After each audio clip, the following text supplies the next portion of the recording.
Hai bro. Hai. Inakuaje hapa baba? Mimi niko poa. Sasa nimekuwa tu ndio kuweka home. Akasema nikawa hivyo.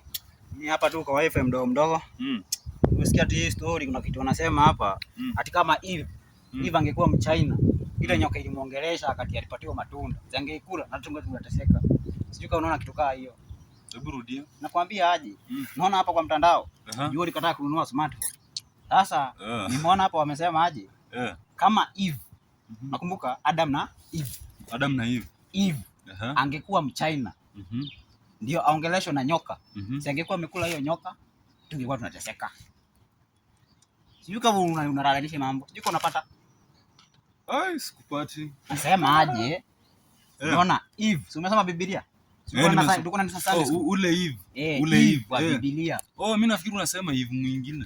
Sasa wewe sinakwambia unakuwa umepotea. Unashindwa, mimi unajua nashindwa Eve alikuja aje Itura, sasa mimi nashangaa Eve. Okay.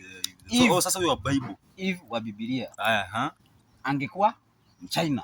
Unajua wa China wanakula chura. Kama angekuwa Mchina, angekule kama angekuwa mchinku sasa angekule hiyo nyoka. Si unaona wa China wanakula nyoka, wanakula chura. Unaona?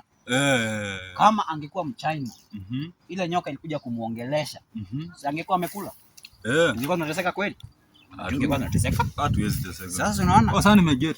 Sasa unaona niko hapa busy. Angekuwa ameshambuliwa, sasa angeshambuliwa nyoka tu.